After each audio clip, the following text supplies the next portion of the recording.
Hey, Cubs fans, and welcome to another special edition of Cubs on Tap. I am your host, Nick, joined by Rich, joined by Joey. It's a three-man crew. It's Friday, gentlemen. We are elated, excited, every adjective that you can possibly throw out. So I'm not even going to ask you how you're doing, but I am going to ask you, how are you doing tonight, boys? Wait, you're not going to ask us, but No, you are asking us. I am We're going to doing ask. good. I'm doing good, and I'm here to wake you guys the hell up. It's Let's what time go. is it? 12:10. I It's didn't think I'd be on the mic. it's I don't Friday even need morning, to wake bro. up, Joey, because the Cubs just did it, man. They They woke did us it. up. It took 3 games, but they freaking did it. I'm through the moon right now. Um, yeah, if you weren't energized coming into tonight or today, I should say, especially after yesterday's tough loss, um, this is exactly what you want. Meaningful playoff baseball. The first time they've done this, 2017. It's Yes, been a sir. minute, boys. It's Been a been a minute. minute, and it feels fantastic. Awesome. Yeah. Yeah, I don't know about you. We're all good over here. I've eaten about 5 Reese's. We're treating ourselves tonight, boys. We're treating Yeah. ourselves tonight. And we got some, you can't beat the day baseball, Wrigley Field, that 208 slot for those couple of days. That was special. The crowd was special. But today, a little bit later, 408, man, that crowd, they just brought it. The energy, you could feel it through the screen, and I know that the players felt it on the field. You felt every single pitch, and you know that they felt every single pitch, and it was such a good environment. And I'm hoping now that we're going to the Brewers Stadium, Wrigley North, we're gonna bring all that over there. That's a key word. Key 2 words right there. Wrigley North. Let's yeah. It's Sorry, been Rich. 7 I agree. long years, boys. 7 years since a playoff series victory. 8 years, I think, actually. It's 2017. I mean, this doesn't come around too often, and here we are. The fucking Cubs did it, man. They did it. They took care of the Padres. We're moving on to the NLDS. Vibes are good. We are good. We are good, boys. Miguel Vibes are Montero. very good, and Little just Miguel Montero right there. A little flashbacks. We are good. We are we are good, good. boys. Yes. And I mean, just like digging in right into this game, like Tyone, this was the start of his life, and he looked so sharp, so sharp. I don't know about you guys, pulling him after 4 innings. I really want to just feel you out on how you felt there. I was a little bit upset just because of how sharp he looked and how unhittable he was. But lefties, the slots, I get the matchups and all that. Were you guys as upset? No. I don't know. It's tough because he's been a guy that can get you through those 6 innings Yeah. pretty regularly. It feels like lately he's been so locked in. He's been under 2 ERA for the time since he's been back from the IL. So like coming into this game, I said it last night too. I really thought that I guess 2 nights ago now that we've already passed the midnight hour, but I said like this is a good matchup for him. And not necessarily he's got maybe not great numbers versus a lot of these guys, but the righty matchup and not having to face a ton of lefties in their lineup outside of like Jackson Merrill and, Luis Rise, who's not going to kill you with the home run ball for sure. Not a ton of like pop that they do have from the left side. I mean, unless you're counting like Gavin Sheets but they're manageable hitters that you can get around if you make your pitches. Sure. So, I mean, he looked good. He was cruising. I mean, that's just a total Craig Counsell thing, and Yeah. credit where credit is due because it worked. And, Yep. I didn't think he would have a long leash at all because I knew if he gets in any trouble at all, it's going to be a quick hook for either side in this game. He didn't really get himself into trouble, but he still had the quick hook. I'm not going to say I wasn't questioning it at the time. Definitely questioning, like, what are we doing here? And then you're turning to Palencia real early again. But Hey, man. It worked. Argue ever. Yeah. Rich, So, how'd you feel, man? I guess the only criticism I would have is like, so Caleb Thielbar comes in the 5th inning. I guess maybe you could have just let Tyone start that inning, and if he got into trouble, just have Thielbar warming up to be ready. Because you did have Ryan O'Hearn, Gavin Sheets, and Jay Cronenworth, 3 lefties coming up in the, to lead off that inning. Sure. But again, like me and Ron were talking about this in the last show. It's like the Cubs and Craig Counsell definitely had a game plan set up for exactly what they want to do and exactly what kind of situation they wanted to, like when those lefties come up in the batting order, who they want to bring in to tackle that. So you saw that yesterday when they had Andrew Kittredge open the game and then go to Shota. So like they were playing this like a chess game.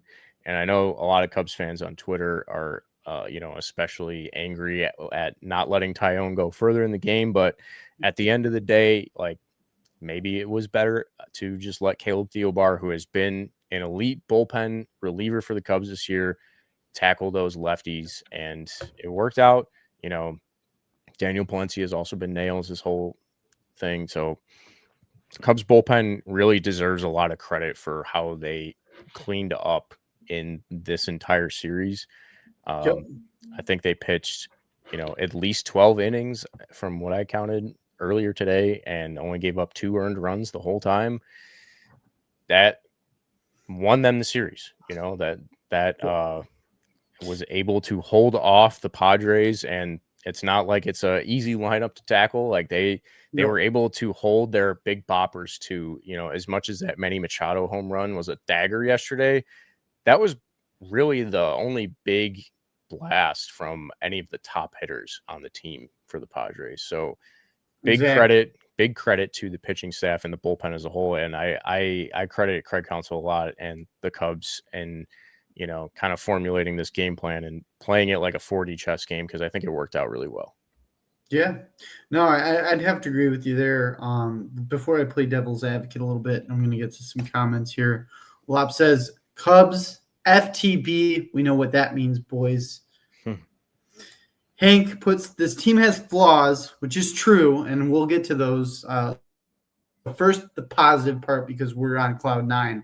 But we have to be realistic too. But they have grit and moxie, and we need this so bad. And I couldn't agree with you more, Hank. They do have grit and they do have moxie.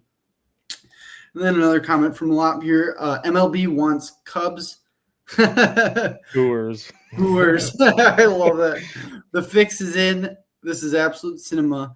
Counsell versus Murphy. Cubs, Brewers, Wrigley versus Wrigley North. Big Bro versus Little Bro.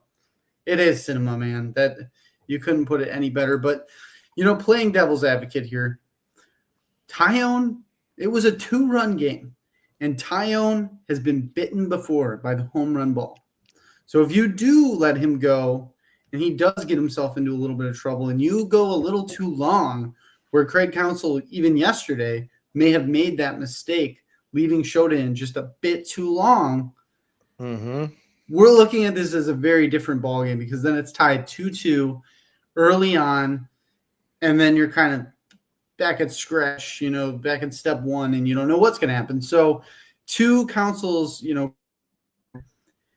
that's got to be in the back of his mind, looming large, that if he gives up a long ball here, this could be a completely different ball game. You're starting over at that point. It was just 2 runs. Bush hadn't hit that home run yet. So that could be something he was thinking about.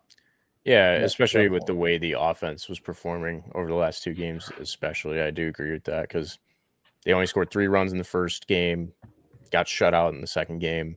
Like that, if he gives up a home run in that inning, that's a huge, huge loss right there. So, yeah, I totally agree. So, that's one of the reasons why he brought in Caleb Thielbar in that inning. So, I think they knew exactly what they were going to do, and it worked out. So, just glad that they won.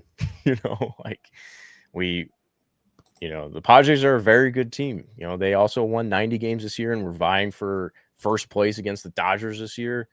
Like, it worked out, man. Yeah. We got it. I got another positive too to add to that is like obviously that's some that worked out and that was their clear plan was avoiding the lefties, unlike showed up they didn't avoid Machado when they needed to. They also didn't throw many pitches. Like Tyon tonight threw 60 pitches, 43 strikes by the way. Like that's really efficient. 71% strike rate is you're mowing through as the light flashes. I think somebody's saying, yeah, you're right about that in my background. I don't know. Sorry if you're watching anyways. But like him and then Boyd the other night only threw 58 pitches. Shota obviously didn't throw that many pitches because he didn't last too long. But it just sets yourself up to be fresher here moving forward against the Brewers too. If you need to go with a little bit more length, obviously you can't get to the next series if you don't win, and especially in the do or die, game 3 situation like this. I think they might be a little bit more. You want to take game 1, but there's opportunity to be a little bit more like, okay, we could stretch this guy out a little further here, at least in games like 1 and 2. In particular, probably 2, depending on what happens in game 1, if you do get that first win out of the way.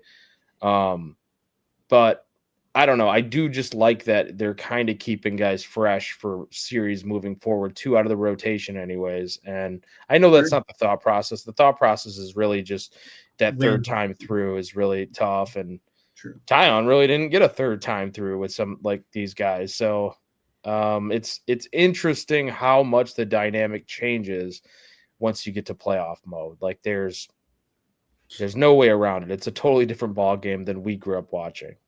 For sure. It is very different. Yeah, with the matchups, I even find it harder watching and keeping up with it. But for the most part, the matchups has worked out well. I mean, one of the things that kind of boggled my mind but looked really well is the Palencia multiple inning strategy. They implemented this a couple times early on where Palencia would come in and not just pitch 1 inning, but he gets you into the next inning a little bit too. Mm-hmm. And he's a guy that, you'd expect on the back end, but he looks good right in the middle too. I don't know about you guys, but like I have zero issue with it, especially if you pick, this is the spot. This is the part of the lineup that you want to really attack with him. Go for it. And I think that might happen with the Brewers series as well. Yeah, I think that's basically mostly what it had to do with is he wanted Palencia to be facing Tatis and Machado in the middle of like when the lineup turned over for the third time. So again, that worked out really well. Like today, he got into a little trouble because he walked Machado, and then he was bailed out by Dansby Swanson once again, making a heroic play. He is my wild card MVP. That is, take that a lap. You can get back in the comments there, my friend. He was dogging him the other night. No Dansby slander. Thank you, Rich. No Dansby slander. No, this series. I agree with you, Rich, man. He is the MVP of the series, especially today. He put the team on his back with a couple defensive plays where Luis Ariz is probably still pounding his pillow thinking about Dansby Swanson right now. Just like screaming. And on one of them, he didn't run it out, but still. I mean, the Cubs just straight up don't win game 1 without Dansby's defense and offense, right? Today, he got another big RBI in the first inning when he walked. Just put the team on his back in this series. Like they literally just don't win this series without Dansby Swanson. That's that vet leadership right there. That's that I've been there before type of mentality. Hey, I don't know which Dansby you're watching, man. Dansby Reeks, brother. He's got the wink going there. He knows he's fucking around. True. Whoever I curse on the Cubs always comes through. It's a double. Oh, he's playing like the Uno reverse. All right. Yeah. All right. I like it. Tony Marchese, I don't know who this guy is. He says, wow, you guys are on late. The plant's real, Tony. The plant's real. I mean, but yeah, I really liked the bullpen was nails this series. And it's funny because the Padres have such a good bullpen, and the broadcasters and everyone starting off the series, oh, this bullpen is so hard when you get into it. And they do have some great guys. But what happened is the Cubs grinded them down. And although they didn't have a great offensive performance to their standards, they didn't put up a lot of runs, that's for sure. They still put the pressure on them to where now today, these guys, some of them kind of fell apart out there. Big guys like Estrada struggled, and Peralta, the pressure was on, and you could see even Suarez with the Bush bomb, like you can tell that it got to them. They crumbled. So I mean, I think even though they didn't score a lot of runs, I feel like a big part of this victory today was the fact that they were able to get to Yu Darvish early. In the second inning, they loaded the bags, scored a couple runs. Unfortunately, Michael Bush grounded into a double play, but that could have been an even bigger inning than it was, but it was still enough where, Darvish was bounced in the second inning, and they had to go to the bullpen and use Jeremiah Estrada came in the second inning, and that wild. Was third appearance in this series. So they had to do the same thing basically and use a lot of their bullpen, and a lot of them were taxed. So I think that was also a really big part. So, and that wasn't the only inning too where the Cubs could have piled on like this. They had multiple chances to break this game open and really bury the Padres. Unfortunately, that didn't happen, but still, I think that the offense really did play a big part, even though they didn't score a lot of runs, because bouncing Darvish early was consequential, and that made it so that you can't use Jeremiah Estrada later in the game in like a setup role like you normally would. So it's that was a big part of it. I thought PCA put it really well. I think it was PCA in one of the post-game interviews, or when they were celebrating, and maybe it was Elise Menaker talking to him, or she was, he was saying, we did enough. We did enough to win. We got it. We did just enough to get the job done, or enough to win. And I'm paraphrasing here, but that's basically what he was saying. Yes. And it's just so true, man. Like 3-1 first game, game 1, 3-0 loss, game 2, game 3, 3-1 win. Like all these games were low scoring. You just needed to do enough, and you got to have those clutch moments. And I agree, Rich, like that it should have been, you had an opportunity there in the second inning to really blow the doors open, and you didn't really do that. They kept him in the game. It was big insurance run. That Michael Bush home run was just ginormous. Got the crowd back into the game. It might as well have been a 3-run homer. Yeah. That's how huge that home run was. Like, can't imagine being there. It must have been so electric, dude. Just looking at the way the crowd was reacting on TV was I know, it was insane. You could feel it through your screen, and it's so early in the playoffs, so it's like I'm so excited for what's to come. I really am. Even though they didn't score it, like, and then Nico Horner smacks that double, like that was almost a home run too. Like immediately after, like the crowd, they had the momentum, right? Like that was really consequential as well. And then Brad Keller comes in, pitches that clean 8th inning, clean-ish, gave up a single, but got through it. Crowd played a huge part in that. Yeah, I guess like a positive thing, like we were saying, is even though they didn't put up a lot of runs, the at-bats were so much night and day versus where they were, struggling offensively and really swinging at pitches they had no business swinging at. And Seiya has even shown this series kind of that he's bouncing back a lot, and everyone's getting hot at the right time. This Tony guy is just killing me here. He says, excellent work by Joey hiding that vape hit. 10 out of 10. But on the second one, it was too obvious. He gives you a 2 out of 10 on that one. Damn it. Sorry, Tony. I'll be better. Just disappointing, Joey, there. But, yeah, I'm hoping that because they went for 1 for 7 with runners in scoring position, we would be screaming right now if they lost this game, because they did have a chance in the beginning to bury them. And then they had multiple opportunities as well. So I'm really hoping that these good at-bats translate to runs when you go play the Brewers, you need to have runs. They just somehow they score runs. That's what the Brewers do. They just somehow get guys across the plate. So you have to have that. And this is hopefully a sign that those are coming.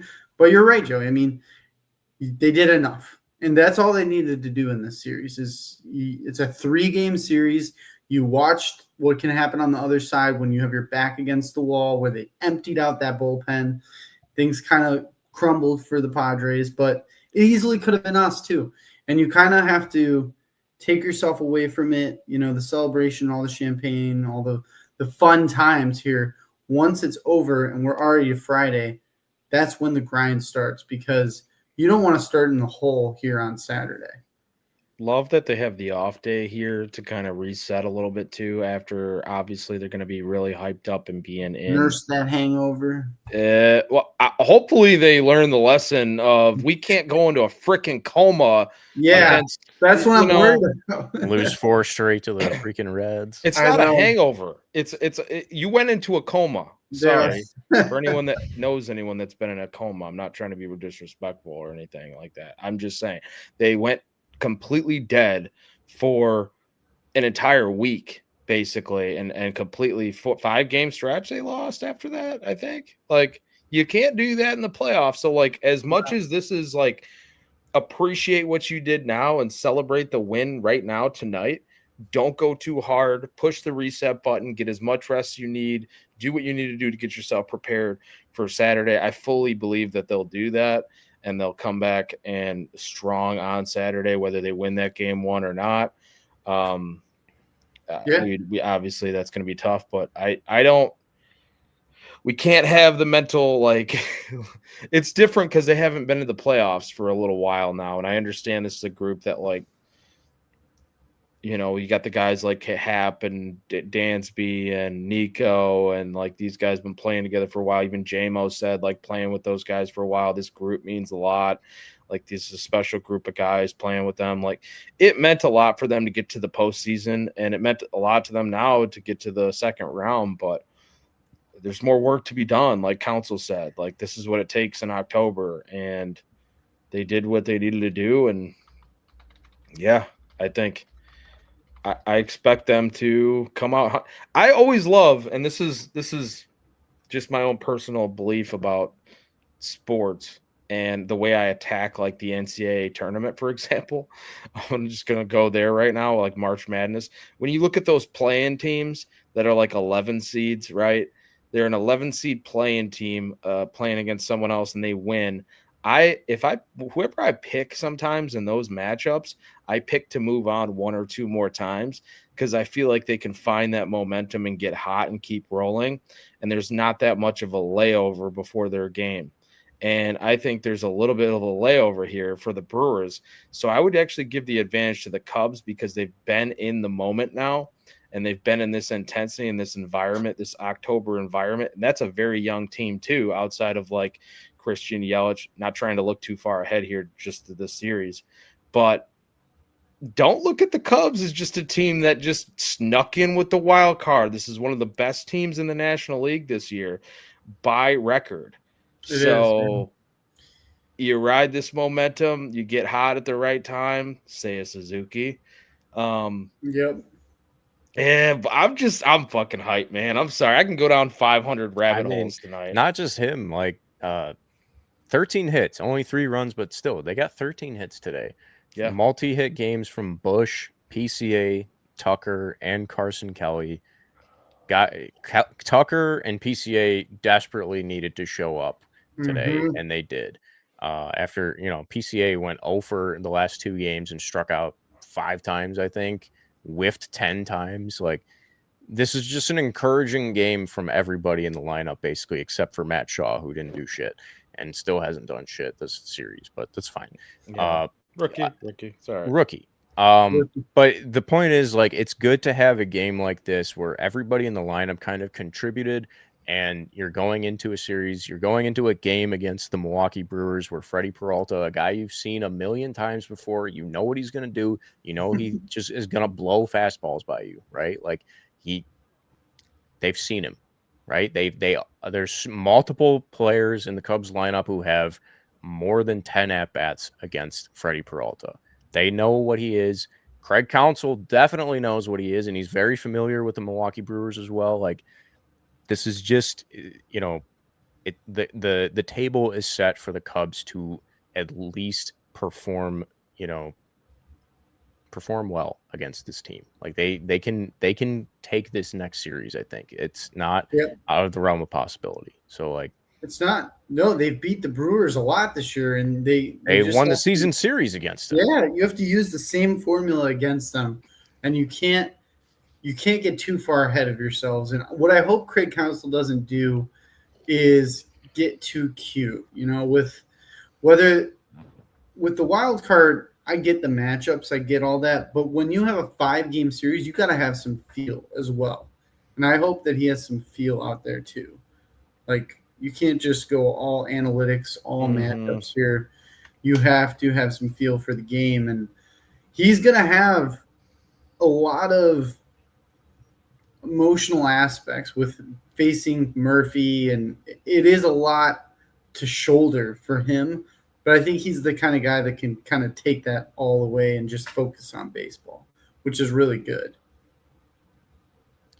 I mean, so who do you guys think starts game 1 for the Cubs against Freddie Peralta? Rich just jumping right in. I don't know. Let's do it. All right. I mean, all right. Game 1. I think personally, I don't know.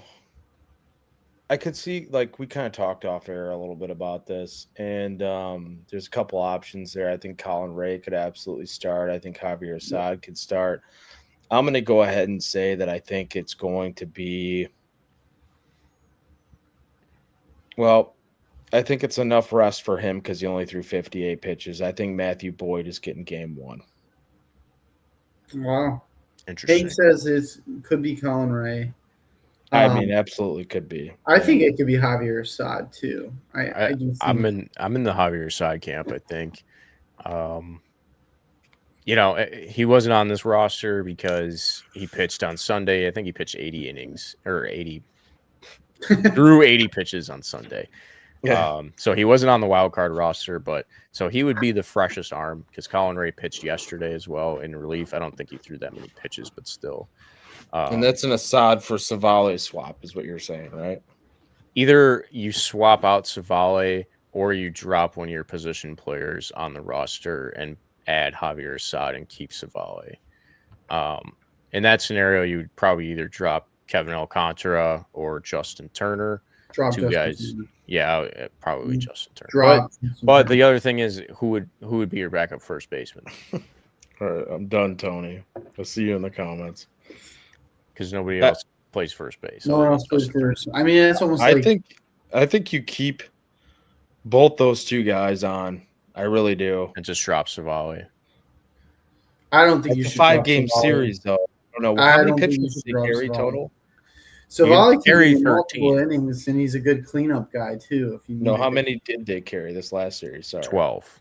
Okay. So they had 12 I pitchers. would carry 13. You need to get rid of a position. Like the only options are Justin Turner, Kevin Alcantara, or Willie Castro, essentially. Or I guess Moises Ballesteros, but Willie Castro is speed. Well, here's the other thing. We need to discuss this because it's seeming like it's closer to that time and he's ready. And Rich, we went over like a little bit of a report that you looked up. Miguel Amaya was hitting pretty well in the minors on his rehab stint.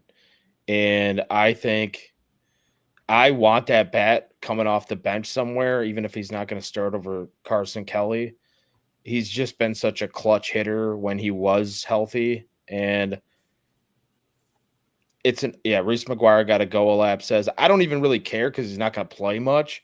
But I do think that Miguel Amaya presents value to this team in some capacity, whether it's in a starting role or whether it's as a pinch hitter. So I guess you make that swap if he can go.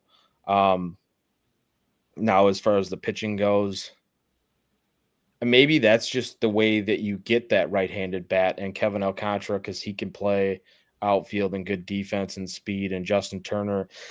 It's a tough call, man, because It's Justin tough. Turner is a vet, and I could see him being that clutch guy in You the do playoffs. back to first baseman, like Rich said. That part too, yeah. That's important. So, but Mo Baller been getting some reps there. But do you trust that in a playoff game? I don't want to see Mo Baller gone. No, I mean, do you trust him coming in a defensive role, like needing Like a catcher? to? No, at first base, like who's Oh, at because you first said who's base. going to play? He got some reps, I guess there.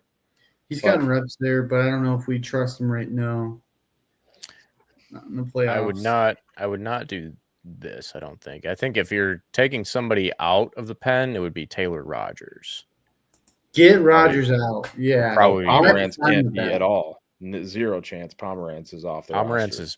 Pomeranz is amazing. Really good. He's Yeah. one of your core guys. But Taylor Rogers, you can drop him. Yeah, Taylor Rogers got to go. You don't need Taylor Rogers. No.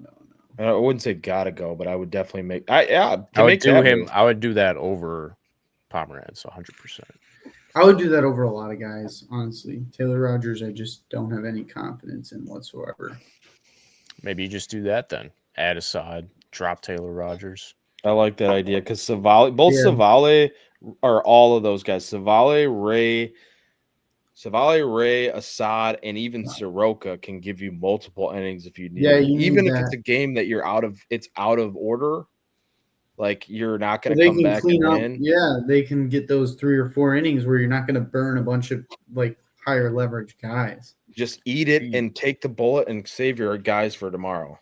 Yeah, I think and you need those guys. You're going to need at least one of those guys for whatever game Matthew Boyd starts as well. Like the reason I don't think Matthew Boyd's going to start is in game 1 at least. He's going to be on short rest. And B, he's been like showing signs of arm fatigue in the last month and a half. Pitched good in game 1 for sure, but I just wouldn't risk it. You know what I mean? I don't think you need to take that risk right now, especially since Assad is fresh and healthy, and Assad hasn't been bad this year. You know, he can give you, he can go 5-6 innings. You know. So I think I would trust that over Matthew Boyd on short rest in game 1, especially because it is the NLDS. It's not as crunch as the wild card is, where it's more do or die, especially in game 1. So yeah, I think that's what I would go with, Assad.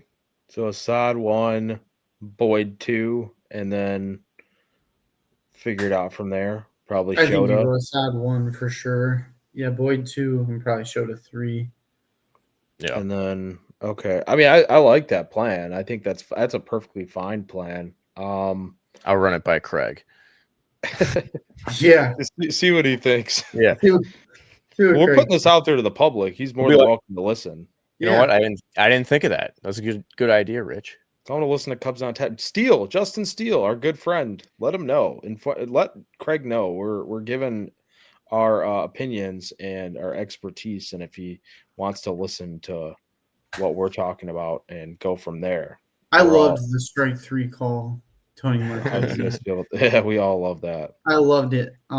If it was on the other side, I would have been pulling my hair out and losing my mind.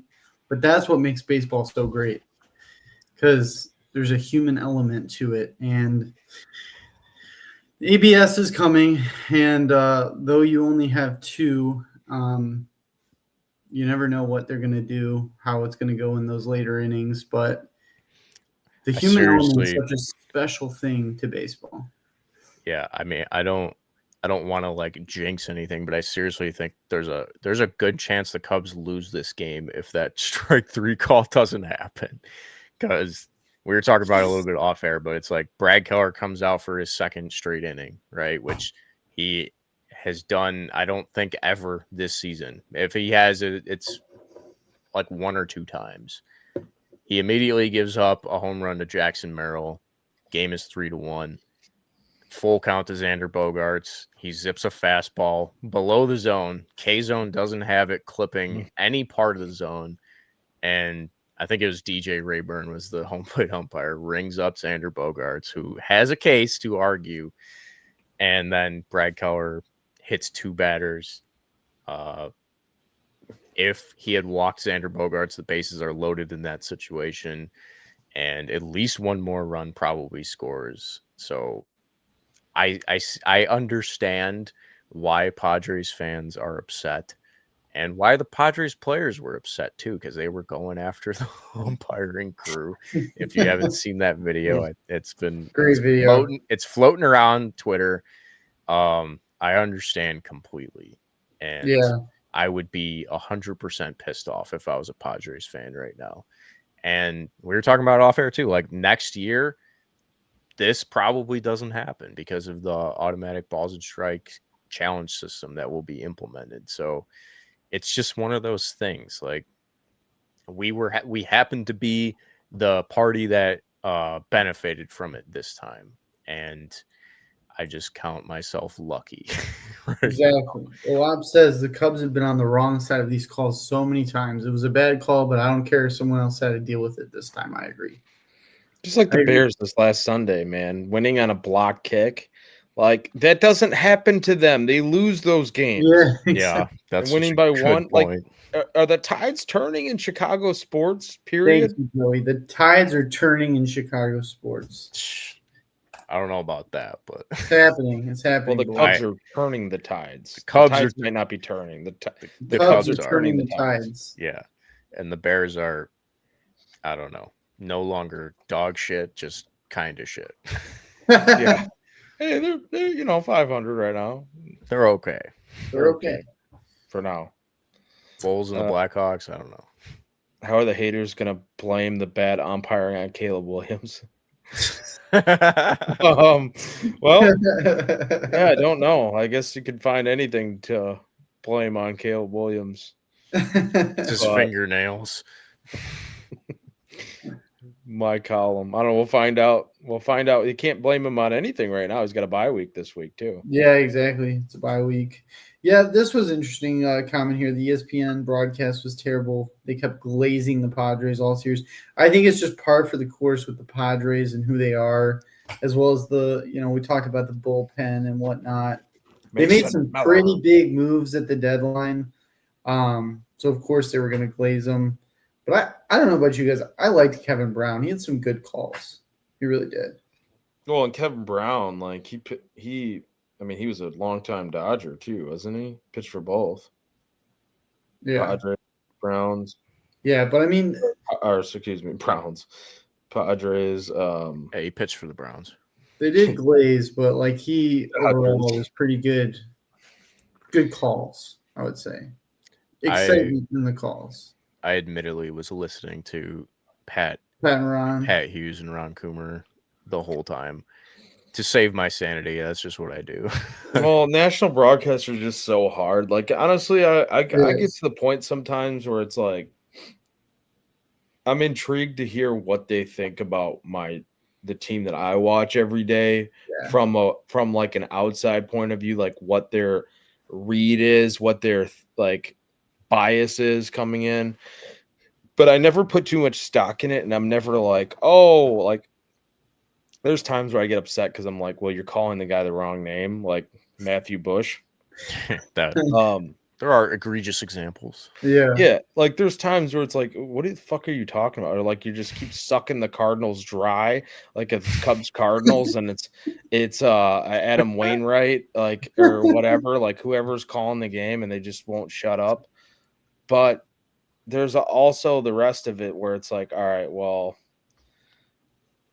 I also understand that they don't understand what we understand. So it's like, okay, I kind of it's like a grain of salt, because how do you know the back of your hand all 30 teams? I'm sure if we were sitting there trying to call I'm just going to throw out the example, like not Oakland, but an athletics game. Like, would we know every single detail of the A's? Probably not. Like, so we're going to talk about the other team that they're playing probably a lot more hardcore if that's the team that they watch more. So, like, there's always the natural, like, I just kind of give up now of, like, expecting them to really know my team. And it's just like, all right, I'm just watching the game. You know what I mean? I don't know what. Yeah. Am I Chef Joey? Is that a thing? What are you doing, Tony? What is that emoji? He said, I think he's saying you're cooking right now. Oh, okay. Yeah. Am I that old? I didn't even know what that. I look like a chef. You're cooking. Yeah, I had the bar set very low for an ESPN broadcast. And I think that's why I'm like okay with Kevin Brown's calls and stuff. But, you know, playing like off of what you said, Joey, it's got to be hard. But at the same time, they just sometimes make the stupidest calls and analysts and takes and all that. Like, and I don't know what it is about ESPN specifically, because, you know, there's other national broadcasts, but ESPN really, really sucks. Like, flat out. Like, they suck. I hated Sunday Night Baseball. I am glad they're done because they suck. They're terrible. Yeah. Dude, ESPN has gotten more about how can they entertain and less about the actual sports being played. Exactly. Talking to play, like miking up players in crucial moments, and it's just gotten so silly. And we probably sound old, and I really don't care. It's gotten so over the top and so stupid, and I feel like it's not landing, but there's got to be some kind of audience because they're continuing to do it. It's just been so manufactured.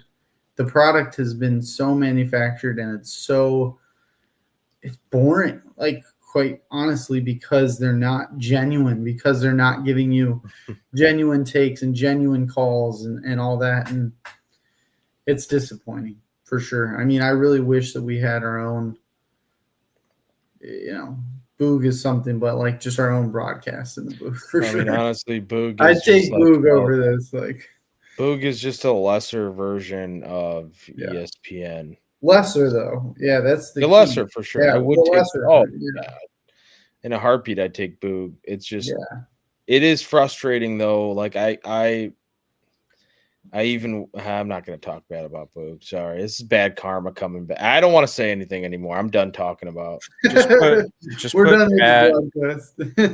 Pat Hughes and Ron Coomer inside the marquee booth, and there you go. There you go. You would solve everything. That would be amazing. That would be amazing. You're just like, Pat, you want to just do the rest of your years in the marquee booth? Go for it. One of the funniest moments tonight was, I think it was during that Xander Bogaerts at bat, actually. It was like a full count. You know, everybody's like biting their nails because Brad Keller just gave up a home run. Everybody's like on the edge of their seat. He's like, "What do you want to see here, Ron?" He's like, "Strike 3." Like, bro, this is so authentic. It's good shit, man. Like, I love it. What was your favorite part of the game? The final out? Yeah, literally. They're so good. Tony with a good point. You can mic up the players, but it has to be unfiltered.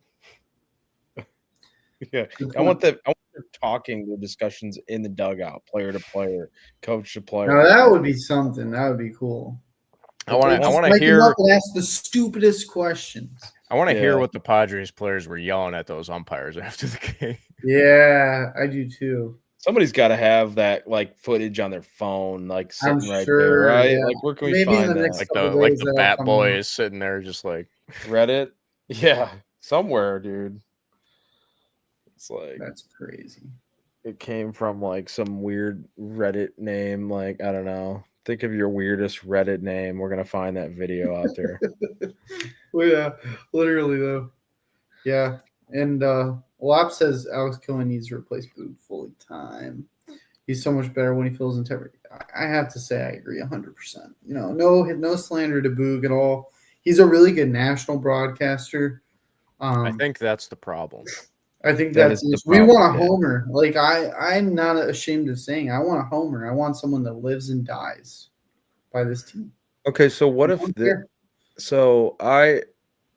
I mean, we know that Pat Hughes. I want Pat Hughes to go as long as possible. My man, Love Pat Hughes. I would kill Don't for Pat Hughes. I don't Yeah. think he's ever really going to go to full-time TV though, and he does such a No. great job of illustrating on radio, and I think he genuinely loves that, and I Yeah. love that for him, and I want him to stay where he wants.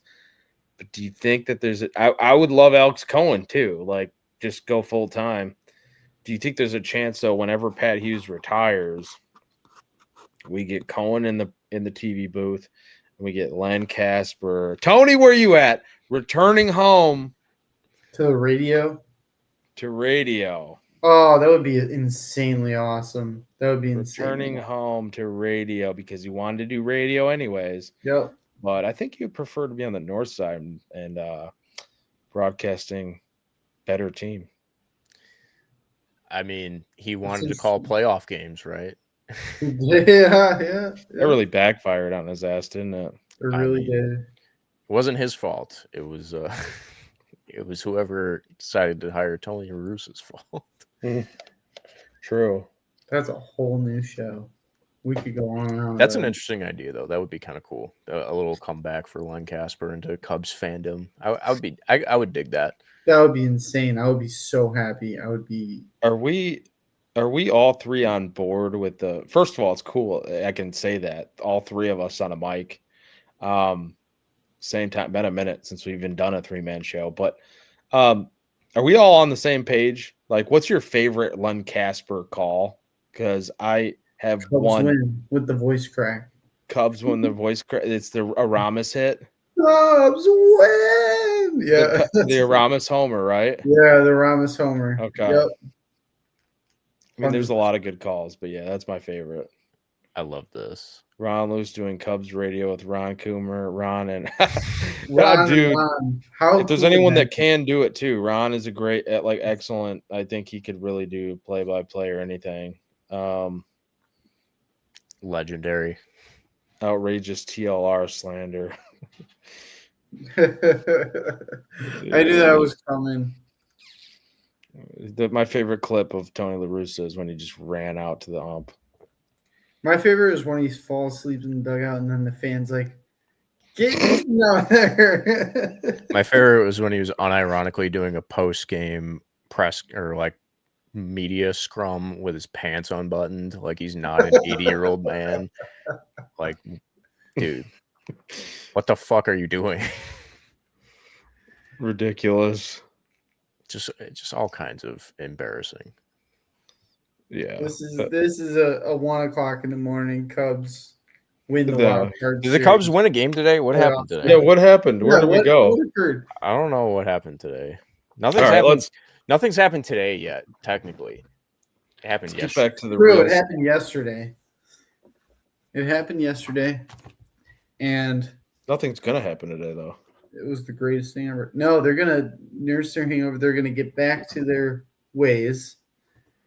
And yeah, there was a lot of corks on the floor in that one picture. Like they got after it, man. A lot of beers.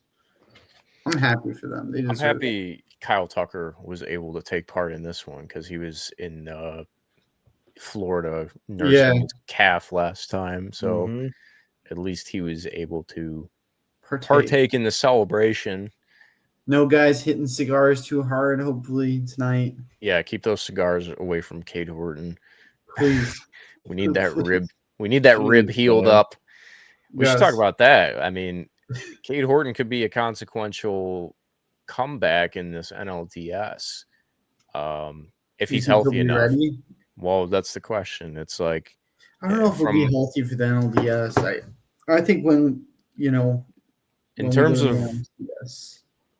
of like his IL eligibility from like when he's retroactive from, I think I saw the earliest he could come back is game 5 of the NLDS if they play a game 5, right?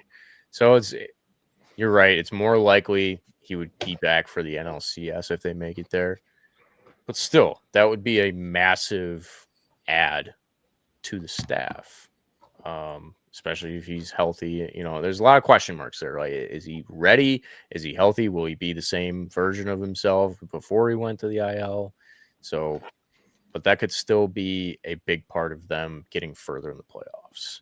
That could be huge. It could be a huge comeback for sure. I agree with that, though, Rich. I think he's probably not going to come back if he's eligible in the 5th game, because would you really risk that in a game 5 where you're kind of pushing your luck anyways, hoping that he can pitch? But he comes back. Probably not. Like, I mean, pitch effectively is what I mean. Like, you know, yeah, you're going to throw him out there and then like, oh, is that like, how good are you really going to be? Or we had to pull you in the 2nd inning because you're hurt. Right. No, he's coming in the LCS and he's going to take us to the promised land. That's what I hope he does come back and manifest it. I mean, NLCS, man. A few more days of rest, you're going to need that firepower against the Phillies or the Dodgers if we're there. You know, he would basically be an opener at that point. I don't know. Well, that's an interesting point though, because that Alap says, because what would he be a good option as a relief pitcher? Like just period. Like if you're not sure that he can, maybe the pain is a pain management thing with being the rib issue, and he can't tolerate it for too long, but he can give you a solid inning.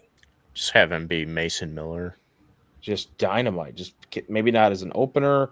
Maybe you do use an opener, but maybe depending on the 6th matchup. or 7th type of guy. Yeah, I mean, I wouldn't hate that. Not a bad thought. No, I wouldn't hate that at all. I'll take him any way we can get him healthy on the field. I will too, 100%. You know? As long as he's healthy. Because you still got Boyd, Tyone, Shota, and Assad.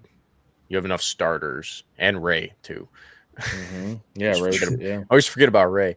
Theoretically, Savali Ray too, but like, hey man, Ray needs respect after what he did the last couple times out in the honestly the whole season. He's had a great season. The Cubs pitching staff would have been fucked this year if they didn't have Colin Ray. Like low key, his number, like his ERA isn't sexy, but he started like 27 games and kept them. It gave them a good chance to win the majority of them. Oh yeah. Like that was another guy I was not happy with when they signed, but I mean, yeah, right. This puts it perfectly. He did. Yep, 100%. Lap says Ray stepped up after Steele went down. He was originally a bullpen. I mean, for sure, he wasn't in the rotation to start the year, and he's 8 innings, finished with an under 4 ERA. So, yeah, it done anything you asked him. Bullpen, start, Swiss whatever. Army. Yeah, he's been good. Yeah, credit to Craig Counsell because I remember Colin Ray like giving some interview in the middle of the season, and he was like, Craig straight up told me at the beginning of the year, you're not going to begin the season in the rotation, but you're going to start some games. Just so happened one of our main starting pitchers got hurt for the season, and he ended up having to slide into the rotation for the whole year. But he said that was a main reason that he signed with the Cubs, just because of that transparency. And it's like, that's pretty cool. I like that. Yeah. That is pretty cool. One last comment and question before we start to wrap things up here. Which Cubs on Tap podcast member celebrated too hard tonight? You don't have to be on the mic. It's probably me. I literally went to a celebration event tonight and then celebrated this event from the Cubs tonight. You got double celebrations. Yeah. So it's 1:00 in the morning and I wasn't even supposed to do the show with you guys tonight. It's definitely me. It's Joey 100%. And I'm going to answer a Lap's question too. Yeah, go for it. Well, I want to know what you guys think, but yeah. Who do you guys think parties the hardest in that locker room during these celebrations? I'm going to say, without a doubt, the guy who's not playing, but he brings the vibes. It's Justin Turner. Grandpa Turner. I like it. All right. I don't know. What do you guys think? I'm going to say I have a sleeper. I think it's Michael Bush. Ooh. Okay. Yeah. I think it's Bushy. From what I've seen on camera, it's Daniel Palencia. Yeah, that guy gets down, yeah. Yeah, I think one of my favorite things is that when they clinched the home field advantage, or clinched the playoffs, I think Cliff Floyd and was like in the post game, they were like watching on marquee, and they're like, Cliff Floyd just goes, "Man, look at Daniel Palencia is a fool. Look at him. He's just going nuts. Either him or like Justin Steele's probably getting after it pretty hard too, because like he's not playing right now. So True. I don't know. Oh, Steele for sure. Yeah. Yeah, he's got to be having Wings a and great beer. time. Yeah, and football cards. Football card. Yeah, he's a card collector. That's right. Yep. See that. Cubs win a playoff series. Everything else can wait. Sleep is overrated. It's very overrated. You don't need it. Yeah, we only have to work in about 5 hours. It's fine. Yeah, 6 exactly. hours. Who cares? 5 hours Doesn't matter. for me. Cubs haven't won a playoff series since It's a very 2017. special. bro. Yeah, it's a very special feeling that's not going to go away for quite some time. Well, probably till Saturday. Where were you guys when Wade Davis struck out Bryce Harper in the 2017 man. NLDS? I was still living at my parents' house. Yeah, it was in my parents' living room and everyone was sleeping. And I was just up standing because I can't sit down during playoff games. I think I know exactly where I was. I was at Joe's Casa di Amici with my dad and his buddy sitting there at the bar, and we just ate some really good Italian food. Or actually, I think I love had it. steak that night. Where were Yeah, you I remember just coming home from the bar at my college dorm, walking in, and literally, as I walked in the room, like I was watching the game at the bar, but as I walked in the room, I see Wade Davis wind up and just strike out Bryce Harper, and I like lost my mind. I was like, oh. That was the last time I felt something from a Cubs playoff game. 2018 sucked, and 2020 doesn't count. I think that was the last time I was happy with anything Bryce Harper related against the Cubs, because yeah, that like. Do you remember the time he hit that grand slam and just ran around the bases faster than anyone has ever ran before? That was the worst grand slam. That, When they hit like in a third deck. Oh, he crushed it. Yeah. He just crushed it. I'm sorry. I don't want no negativity tonight. No bad vibes tonight, Joey. Anyways, came home from B-dubs in the 7th inning and saw the insanity of the last few innings. Yeah.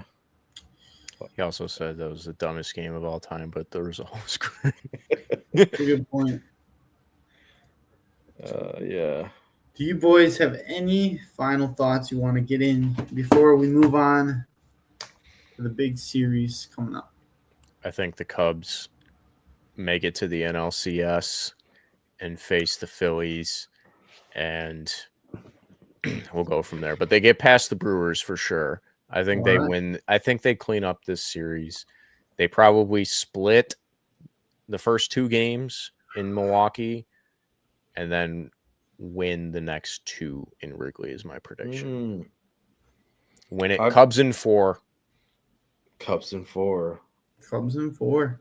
I've said all along that I think that the Brewers are a good matchup for the Cubs, and I'm sticking to that. And I'm going to go ahead and say the same thing as Rich. I think you're probably spot on there. I think they do take it in 4. Would it shock me if this one goes 5? No. But I think that they're going to take care of business here. And I think the NLCS is going to be – we got to get there first. But I think the Cubs are going to make it this year to the NLCS. That momentum, that thing I was talking about where it's like, you're playing consistently. You don't have this time off where it's like, oh, what are we going to do? And then now we haven't been in the playoff atmosphere. Like the Cubs have been there. Let's face it, guys. The Cubs didn't give the Brewers much to play for down the stretch, too. They weren't playing for shit here. The last few weeks, I know I was talking about, oh, well, Cubs are only 5 back. Maybe they can make a push. Realistically, it was never even close. And once the Brewers went on their tear. But now, record doesn't matter. You're not chasing anything. You just got to take care of the games at hand. And the games at hand are head-to-head against your bitter rival here that's become an even bigger rival over the last few years because the Brewers have been damn good. And it's going to feel great to just take it away from them again in October. Please do. Because I'm sure there's a chip on Craig Counsell's shoulder, or chip, he's got a chip on him that he wants to take this out. He wants to take the Brewers out. And the Cubs, I think they're feeling themselves a little bit. And obviously don't want to get ahead of ourselves, but I feel good going into the series. I really do. Yeah, I agree with both of you 100%. I feel really good going into the series. I think that they've seen the Brewers a lot. They know how to beat them. They also know how to lose to them. I think they're going to take all that into consideration and come up with just a great game plan against them. And hopefully these good at-bats and the pressure they put on and the hits that they were able to get translate into more runs. I just want to see a lot more runs. We all do. And I think that they do take this 1-4 for sure. I feel really good about it. Not to mention there's going to be a fuck ton of Cubs fans traveling to Milwaukee for these games. There's probably going to be more Cubs fans there than Brewers advantage. Fans. It's Wrigley North. Home field advantage means nothing. Wrigley North. That's a major factor. It is. You're going to hear the crowd for sure over there. What do you guys think? Who's your biggest key? Or what's your biggest key for the Cubs? Like, do you have one? Do you have a player in mind? I think it's got to be Kyle Tucker. I think he's got to turn the corner. I was going to say Tucker and PCA. Tucker from a power standpoint for Tucker, because I think he's starting to turn. Like he had a nice hit at the end of the game 2, and then he carried that in with 2 singles at least. Power. In this one, but the power, okay. Power. Yeah, he's got to put some in the seats in the series. I really want to see PCA do like chaotic things on the base paths in the playoffs. I think that would be a game changer. He got 3 singles today, but he wasn't really able to. Like he got cut down at second base trying to steal. But like, if you can do that, like putting pressure on the pitcher and the opposing defense in the playoffs, like that can be we've seen it so many times be an X factor just in regular games, but like I want to see it done in the playoffs because it is like a freaking X factor weapon that can turn the tide of a game. So I think PCA and Tucker for me. Right. What about you, Joey? I mean, I like both of those to be, I think, X factors or key players. I guess just to be different, because I would say Kyle Tucker is up there for me, no doubt. I think Seiya Suzuki again. I think he's just going to be a big factor here. I think he's still riding that hot wave. He was so big in game 1 and 1 for 4 with a run tonight, got another double. I think Seiya is just on another level right now, and he faced some really tough pitching, obviously, against the Padres, and so I won't hold it against him for not homering for a couple days. I like him to come out and just absolutely rake again. And this is going to be a better ballpark to hit homers in here in the first couple of games that we're going to see in Milwaukee. So I don't know if I'm optimistic is the right word. I'm looking for more production, at least run scored wise for each team. But at that same token, the Cubs pitching staff is also a big, just in general, the bullpen's going to be another big factor here, and how well can they hold up going into a better hitter environment, and what's that going to look like? Because you had your home crowd that you're pitching in front of and everyone's hyped for you, and I know there's going to be big time a lot of Cubs fans there in Milwaukee, but I do worry about some homers leaving the yard against the Cubs relievers. And even their starters too, but I think this is a good point too. Trying to curb the Brewers' running game. Oh, great point. Actually, they steal a lot. Yeah, that's a good point. Yeah, they're That's very aggressive on the base paths. that's going to be key. I think it's just going to be key doing the same thing you did this series, just the fundamentals, because defense was a big factor in the Cubs defeating the Padres. Base running wasn't as much of a factor because we didn't really have a lot of base running except for today, and it didn't really go anywhere. But yeah, defense, base running, cutting down or curbing their base running. Good, those fundamentals of baseball are going to be key.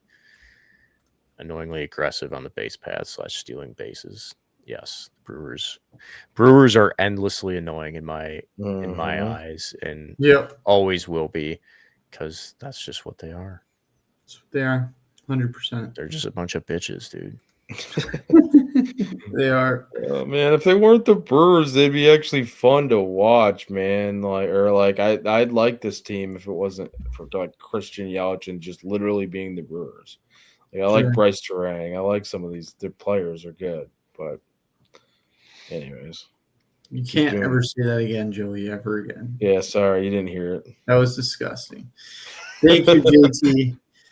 He says, keep doing your thing, fellas. Thank you, JT. Appreciate that. Did he mean us or the Cubs? Because I want the Cubs to keep doing their thing, too. I think he means both. We're doing our thing. Cubs are doing their Cubs thing. Nation. We're going to have some more midnight, 1 o'clock shows, winners coming at you this next series. Just keep your eye out for them. They're coming. These late night ones are special, but they're fun. But overall, this is a Friday show, Nick. Yeah, we could try to sneak in some Friday action. No, this is like a Friday show too. This literally is a Friday show. Technically, this is a Friday show. We started after midnight. This is a Friday show. Yeah. Got my days mixed up. I want to tell everyone where they could find us and support us. We appreciate everyone in the comments here tonight. You can find us at ontapsportsnet.com. Go check out what's on tap. We have great Bears coverage. The Bears are doing much better. As we said, they're back to 500. I live and die by the team. It determines the mood of my week. So if they can continue to do good, I'll be happy. Great Bears coverage. Bears on tap. Go check them out. Blackhawks are getting started up again on Tuesday. The boys are working hard. They're going to have great coverage over there. Check them out. The Bulls, we have great coverage of that dumpster fire franchise, as well as another dumpster fire franchise of Jerry Reinsdorf's, the Chicago White Sox as well. Good coverage over there as well. We have beer. We have golf. The Ryder Cup just ended. Check out all of that. As well as, if you want to get an obvious shirt, you can get 10% off using our code ONTAPSports. It's in the little ticker down below. It's also ONTAPSports. This podcast is sponsored by Obvious Shirts, ONTAPSports. So use that. Get 10% off your Obvious orders there. Support us. Support them. Get a Bush Bomb shirt. Michael Bush hit a home run today. Get a Bush Bomb shirt. Get a Bush Bomb shirt. Yep. Hell yeah. But yeah, this has been fun, guys. Hoping to do another clincher maybe for the NLCS. We'll see. Maybe a late night one after a few beverages. But yeah, this was fun. What do you guys say we get out of here the only way that we know how here at Cubs on Tap? Can we get I've been saying it all year, but can we get a massive fucked up Brewers in sync? We really need a fucked up Brewers right now. 1, 2, 3. Fuck the Brewers. Yeah, I was off. That went really well, guys. Good job. That was pretty good. FTP, FTB. Let's go, Cubbies. FTC.